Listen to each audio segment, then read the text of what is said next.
they're in the market for another Ajax striker, 21-year-old Brian Brobbey. I still think that Erik Maxim Choupo-Moting is another one to watch because Bayern are prepared to let him leave. And both him and Sergio Guirassy in January have been considered by Manchester United. With Anthony Martial, he may not go until the summer when his contract expires. I don't think it's a given that he'll be departing within this window. So Manchester United are in a really difficult position to bring in anybody in January. I got bad news for you on that front, and Arsenal fans. Arsenal may not bring in a striker.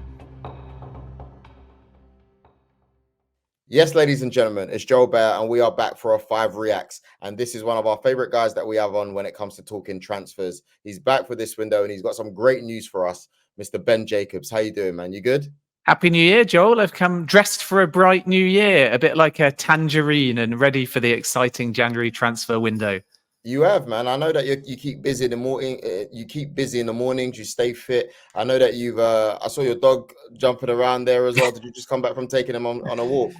Yeah, I've got a quiet dog, but you might hear a little bit of rattling in the background because I've got a second dog that I'm only sitting for 2 days and she's only 1. So my apologies in advance if a little snowball-like dog sort of creeps up in the background whilst we're speaking.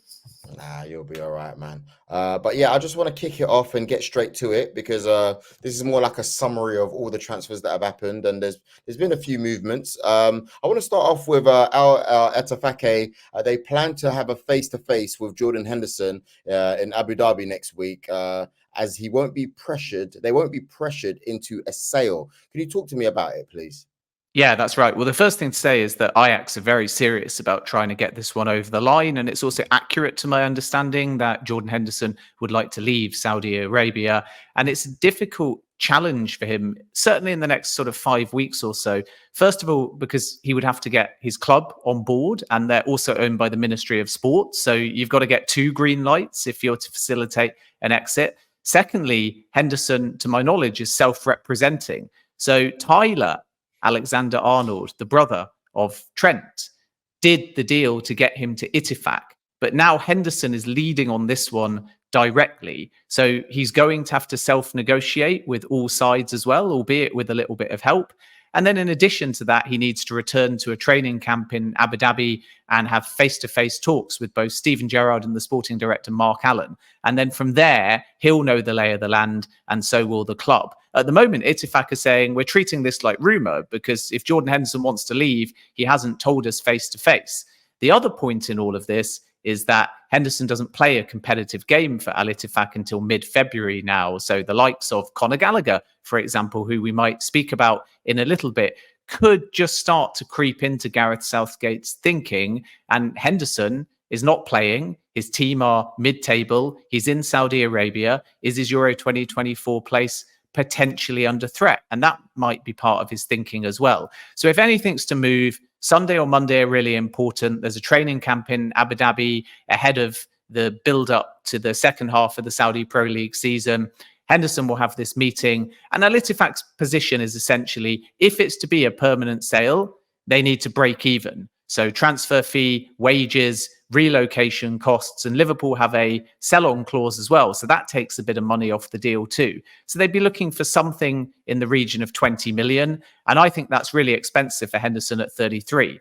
A loan is probably more viable, and the optics of it look a bit better, because if Henderson leaves, there's a danger that he sort of becomes the poster boy for, in inverted commas, Saudi failure. And it's wider than just Al-Ettifaq. It's about a top name leaving halfway through the season.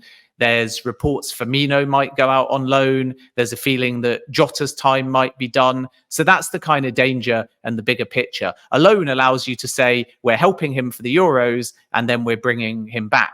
And if it's to be a loan, then Ajax or another suitor, to my knowledge, would need to pay 100% of the wages, which means that Henderson would probably have to take a pay cut first, because that's out of Ajax's budget. No, I think that's a little bit exaggerated. There are reports out there that say 700,000. I'm told it's 8 million a year, but that is obviously, if he stays for 2 years, tax-free. So it's probably equivalent, if you're talking about a Premier League wage but taxed, to £350,000 a week. So 100% of the wages. So he'd likely have to take a wage cut and then a loan fee paid as well. So this won't be an easy negotiation. So what's these rumors about Ajax? Well, you've already mentioned Ajax, but Leverkusen and even Newcastle linked. What's that about? Well, Newcastle would be highly controversial because Henderson's a Sunderland lad. Yeah. And if the optics of him leaving are one challenge, Henderson will also have to think about a move back to the Premier League and Newcastle. And I don't know whether, even with Newcastle's injury issues, that is a move that would be easy to warm to the fan I base. don't think they take him. I really don't think they take him.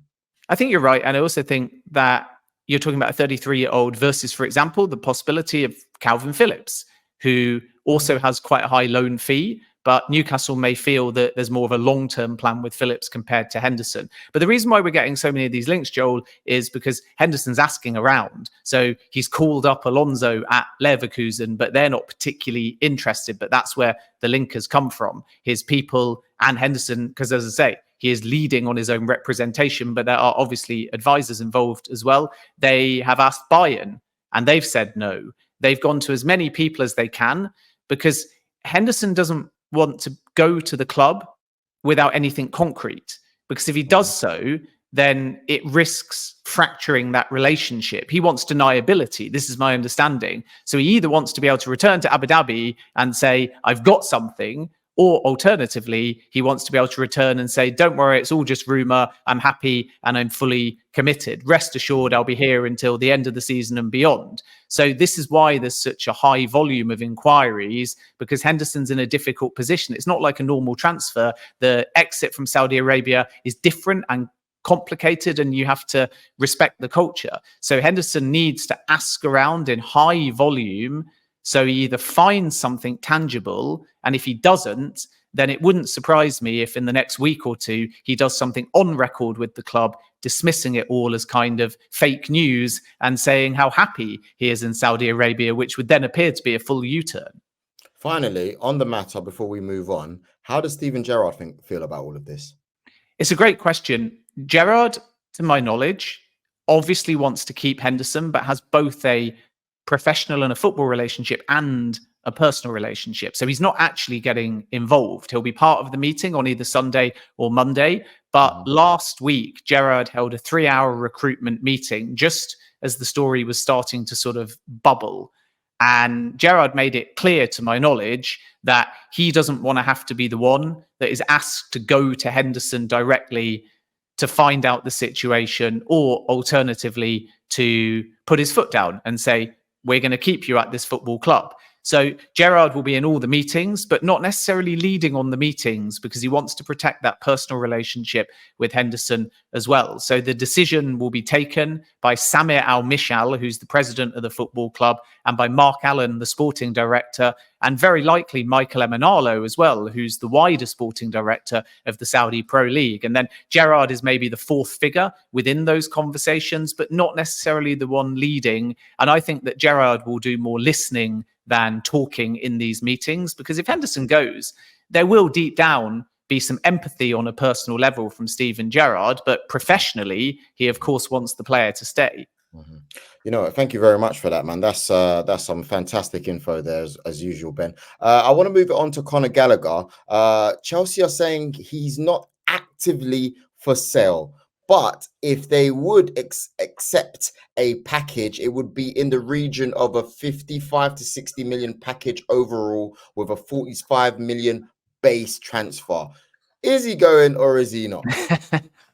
Well, I think the answer to that question is almost in those numbers. If the right number is hit, then there is a very realistic possibility that Chelsea decide to cash in on Conor Gallagher. But he isn't, as you say, actively for sale. So this isn't transfer listed. This isn't being touted to clubs.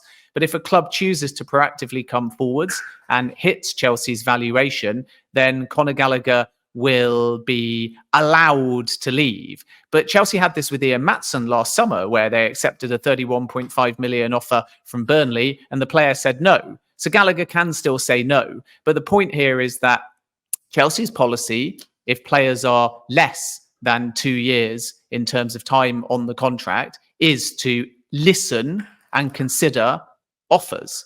And therefore, under financial fair play to allow them to move in the market. And because no new contract is imminent with Gallagher, if Spurs, for example, and we know they admire Gallagher, were to table that kind of money, then Chelsea might accept it. But Gallagher could still say no. And that's the kind of paradox here. Gallagher wants to stay longer. Pochettino values Gallagher as both a footballer. I think he's their second best player behind only Cole Palmer. And obviously for leadership as well, because Reece James is out and Ben Chilwell is only just coming back.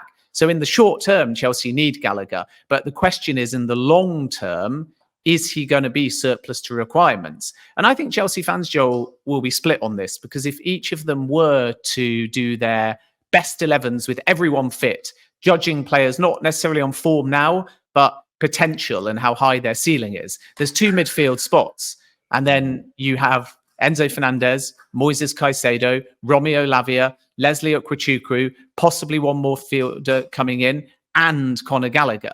So then is he in that starting 11? So now Gallagher feels essential, but that may not be the case in, let's say, 6 months' time. And I think that's why Chelsea are willing to listen to offers. And in terms of Tottenham, no formal talks at the moment, but they tried for Conor Gallagher right at the end of the last window for something in the region of 35 million. They thought that anything over that was too high. Gallagher's form has now improved, so the number's going to go up. So we have to wait and see whether Spurs are prepared to pay that kind of money. And if they are, Chelsea will listen very seriously. And then it all will depend on whether the player wants to go now or he feels that he has a long-term future at the football club. I mean, well, to be honest with you, if I'm Connor, I'm off ski, because there is no guarantee. But there you go. That's for him to think about. So, Ben, when it comes to Arsenal now, look, you've probably seen there's been a lot of noise from the Arsenal fans saying we need an attacker.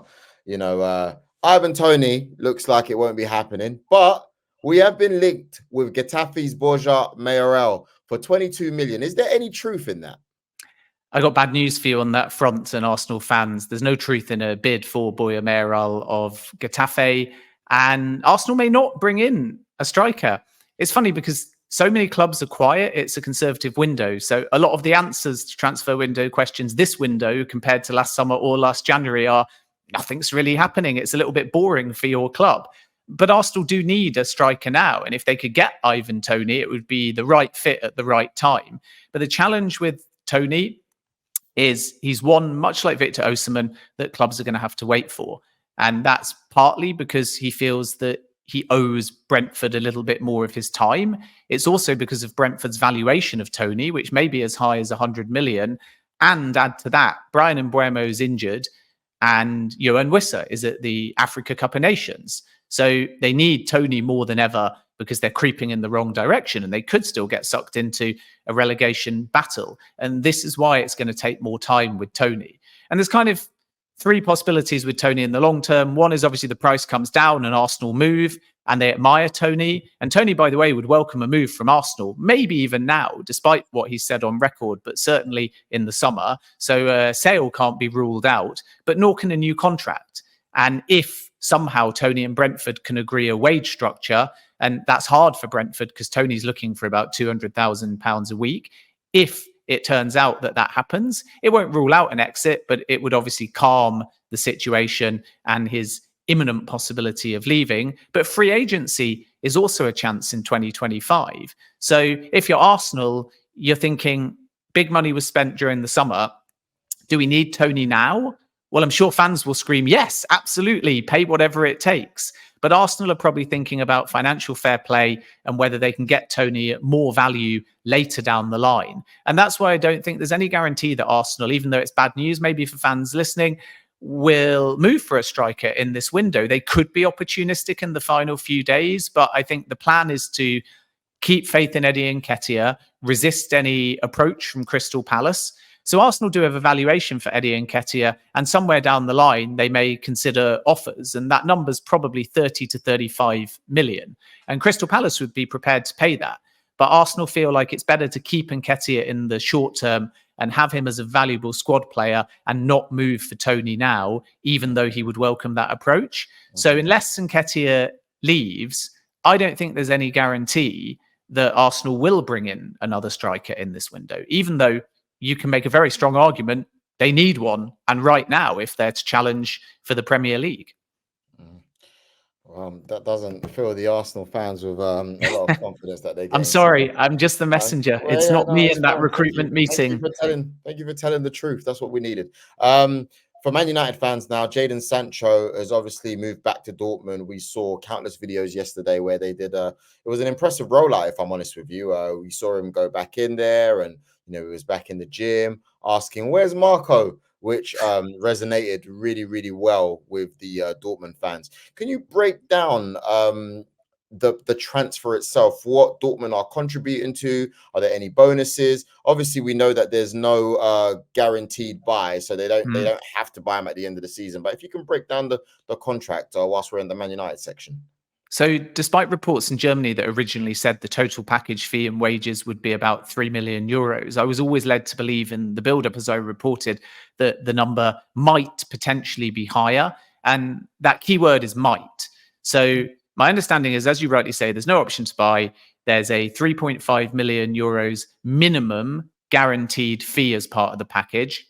Then up to 4 million euros in addition in potential add-ons that will be triggered based on things like appearances Sancho makes and also Champions League qualification. So the maximum package is actually 7.5 million euros, which is interesting because it allows Manchester United, if all of that is paid, to break even or better in terms of Sancho's wages.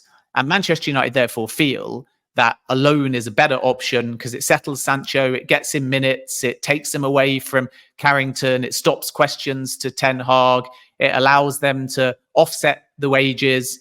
And then come summer, Sancho's value, if it works and goes according to plan, will have risen. Maybe Dortmund will want to sign him. So it's a bit of a U-turn for Manchester United because last summer they wanted to loan Sancho with an obligation to buy of around 50 million. And they wanted to draw a line under it and move on. And Al-Ettifaq called up and inquired. They wanted to loan Sancho and they got this big number, obligation, 50 million. And they basically said, no way, it wasn't in their budget. But it sort of showed Manchester United's hand at that point. Whereas now they are prepared to bring Sancho back. But I still think that if Erik Ten Hag's at the football club and Sancho doesn't apologise, and I'm told that apology has to basically be to Ten Hag and to the group, because Ten Hag construes Sancho's counter statement as effectively saying publicly, the manager's lying. The manager's not telling the truth about the player.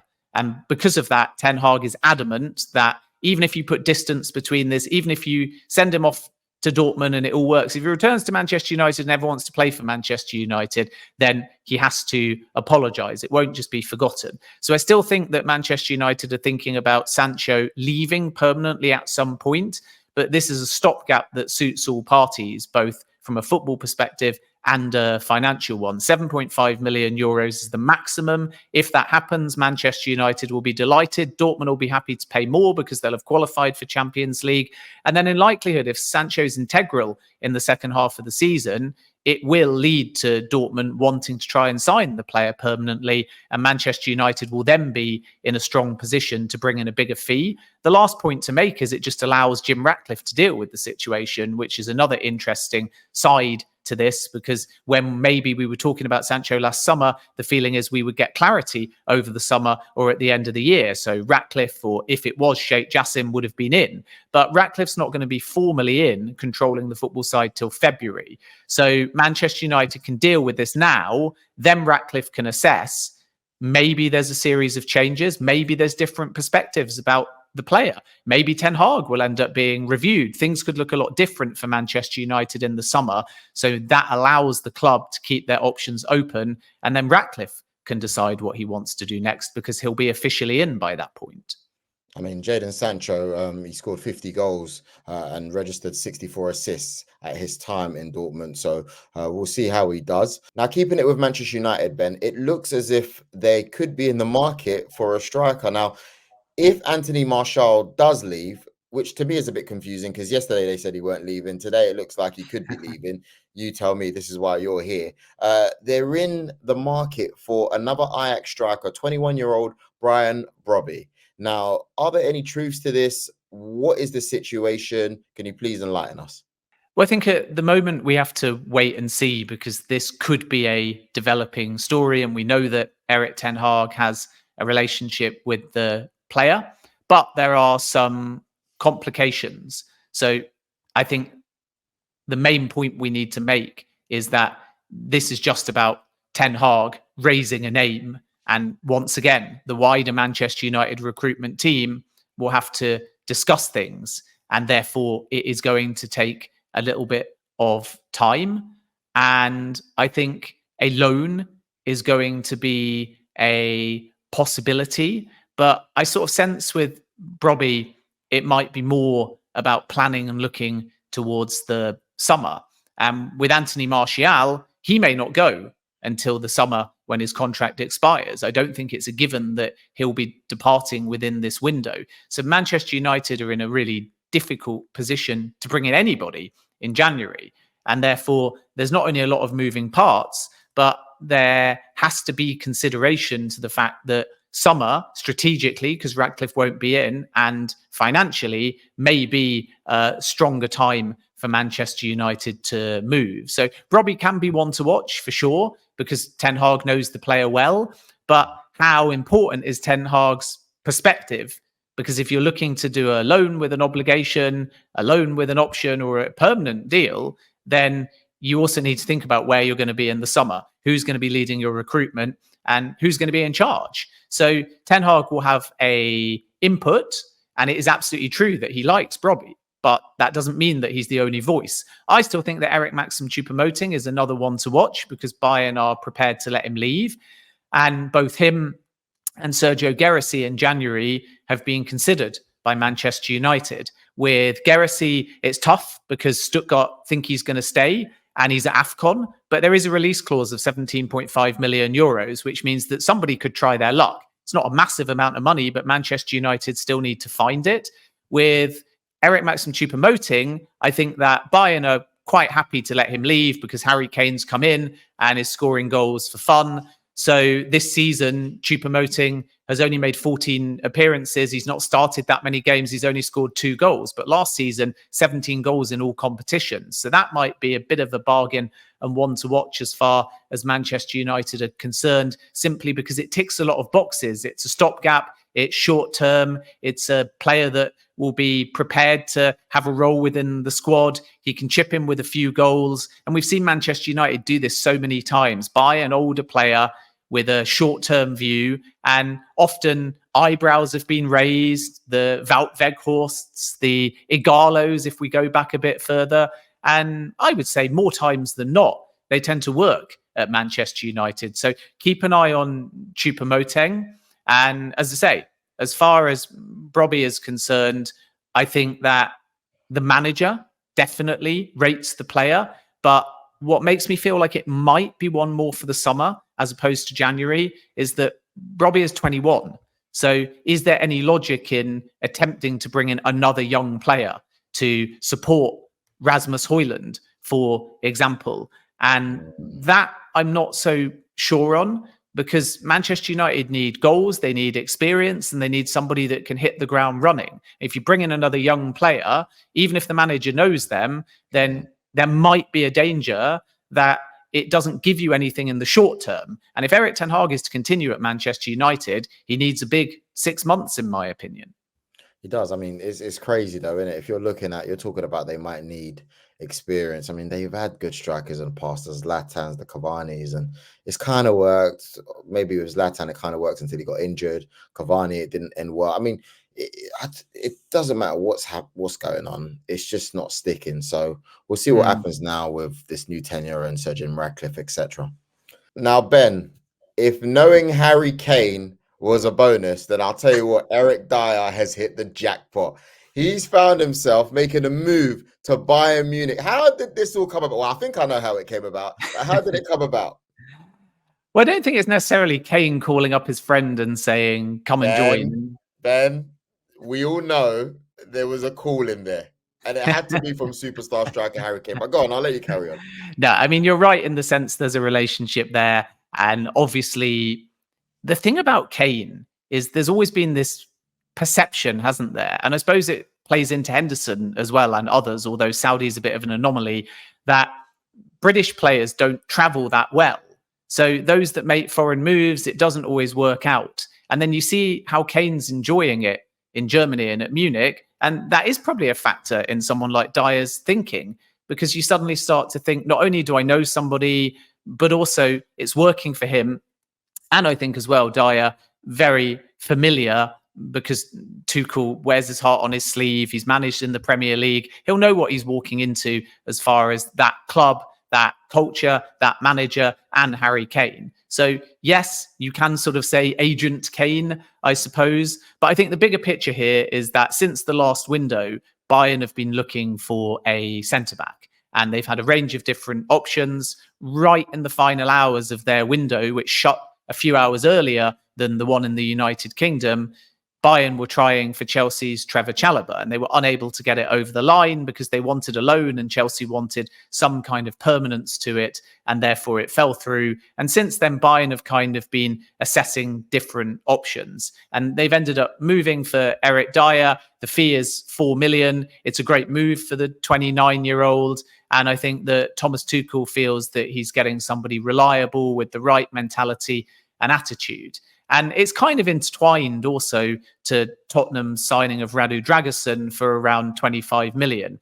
And that's kind of what's intriguing. It's a funny old business, the merry-go-round of a transfer window. And in essence, if Bayern had managed to hijack Dragusin, then Dyer would still be at Spurs. And instead, Spurs get Dragusin and then Dyer goes off to Bayern Munich. So this is just the kind of craziness of how transfers sometimes work. And with Dragusin, there was Spurs... a 6.5 year deal. They're definitely following Chelsea's blueprint right there. That's good money.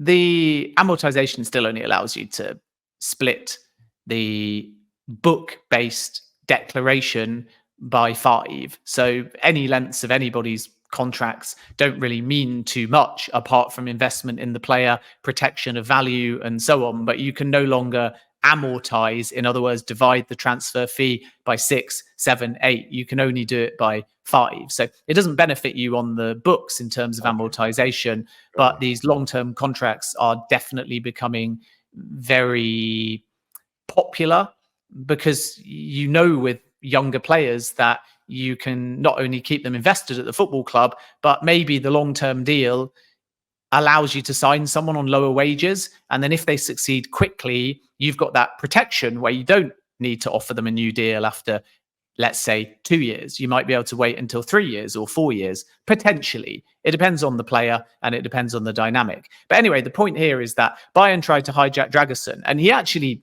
to my knowledge, really was quite wowed, quite shell-shocked. And he wanted to go potentially to Bayern, and that was of huge appeal. But he'd already given his word to Spurs, which was also a very lucrative move. But the Bayern wages were actually higher than the Tottenham offer.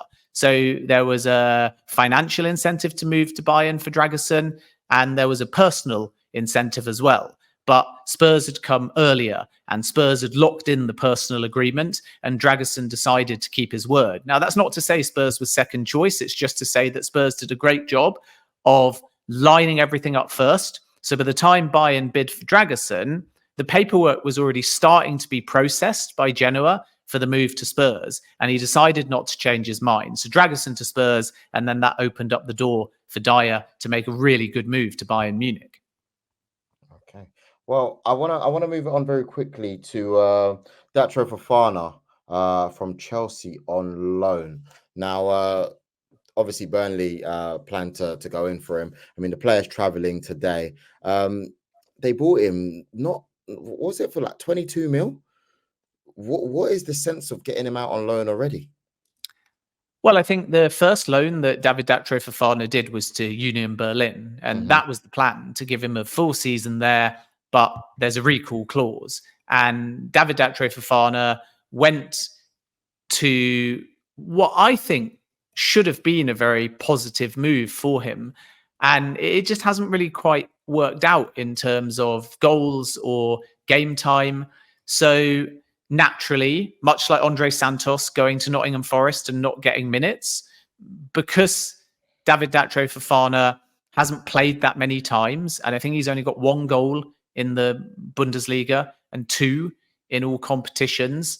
The feeling is that he needs another challenge. And Sevilla came calling. So whilst he was still at Union, Chelsea kind of lined up the deal with Sevilla, got it in an advanced state. And then, as per protocol, the plan was to bring David Datro Fofana back to Chelsea and immediately loan him out to Sevilla. But loan quotas were full, and Chelsea have found this with a variety of other transfers. They had to recall Fofana in order to help facilitate Maatsen, for example, to Dortmund. So there's a real kind of balancing, and both clubs were in quite a difficult position logistically to make this happen. And eventually Chelsea decided that it wasn't going to be possible. So that's where Burnley came in. And by loaning him to the Premier League, it becomes easier because it's not a foreign loan. It gets him some game time. He might help Burnley stay up. So the only concern, I think, for the player will be he knows that in the space of pretty much a week, he's gone, Union Berlin, am I staying? Am I going? I'm coming back to Chelsea. I'm going to Sevilla. I'm not going to Sevilla. Am I staying at Chelsea? Am I going to be a squad player at Chelsea? Nicholas Jackson's at AFCON. Maybe they're going to use me off the bench. Maybe I'm going to get an opportunity. Oh, wait, I'm going to Burnley. Another new project, something he's learned about kind of later. And that's a lot of movement. So now it becomes really important that he plays at Burnley. And it's difficult because what if Burnley lose their next few games? The mood is bad. Vincent Kompany, is he going to stay or go? What if Burnley just go down? And because there's so much at stake and you're fighting a relegation battle, can you afford to throw in a younger striker like a 21-year-old if you don't think he's going to make an instant impact? So the pathway and the game time is going to be really intriguing. It might be inspired. He might score the goals that keep Burnley up, or he might sit on the bench, not play that often, struggle by joining a club that ultimately have got naturally a lower mood at the moment because they're not in a great position as far as the league table is concerned. And is that experience of walking into a relegation battle mid-season beneficial to his mentality? And is training with a Premier League club going to help develop him? Well, you could definitely make an argument for that. But there's pros and cons to this loan deal. And we'll only know in hindsight whether it was a wise decision or not. But obviously, when a player goes from Union to maybe Seville to back to Cobham and Chelsea for a day or two to out to Burnley, it's a lot of movement. So I think now the key thing for David Datro Fofana is just he's settled, he beds in quickly at Burnley, and the most essential thing for obviously Chelsea is that he actually gets some minutes. Ben, I want to say thank you so much for your detailed explanations as usual. Guys, please make sure you follow Ben. His details are in the description, and we look forward to catching up some more over the next 2 weeks or so for the remainder of the transfer window. We need to get you back in the studio, Ben. It's been a minute. I'm looking forward to it. I will wear a bright jumper, and I will look forward to seeing you in the studio next time, and keep up the good work. Thank you. And I just wanted to say, for you guys watching, please make sure you watch the other videos on our channel. We obviously had Vibe with 5 on a Monday. We had Boots, Balls and Bras. We also did a very special video with Harry Pinero where he was with the man himself, Gerrard Piqué.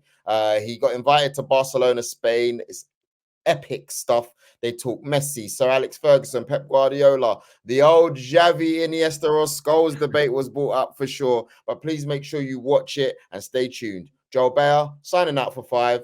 Peace.